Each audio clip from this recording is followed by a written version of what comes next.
এই মুহূর্তের একটা বড় খবর, এবার অসমের বন্যা দুর্গতদের পাশে দাঁড়াতে আসছেন সমাজসেবী হুসেইন মনসুরি। ভয়াবহ বন্যায় বিপর্যস্ত অসমের মানুষের পাশে দাঁড়াতে বড় উদ্যোগ নিলেন সমাজসেবী হুসেইন মনসুরি।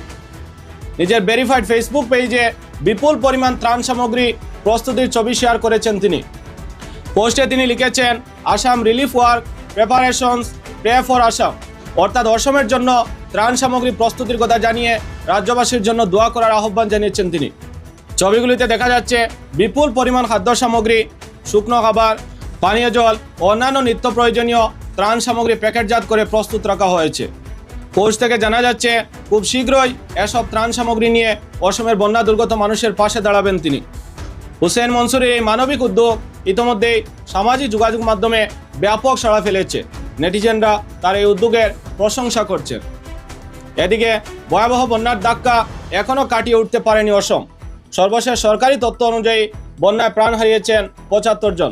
৬০টি জেলার ৩ লক্ষেরও বেশি মানুষ এখনও বন্যার প্রভাবে রয়েছেন। বন্যার পানি অনেক এলাকায় নেমে গেলেও দুর্ভোগ কমেনি। ক্ষতিগ্রস্ত হয়েছে হাজার হাজার বাড়িঘর, বিস্তীর্ণ কৃষি জমি, রাস্তাঘাট ও সেতু। বহু পরিবার এখনও ত্রাণ শিবির ও নিরাপদ আশ্রয় কেন্দ্রে দিন কাটাচ্ছেন। প্রশাসনের পাশাপাশি এনডিআরএফ, এসডিআরএফ এবং বিভিন্ন স্বেচ্ছাসেবী সংগঠন উদ্ধার, ত্রাণ ও পুনর্বাসনের কাজ চালিয়ে যাচ্ছে।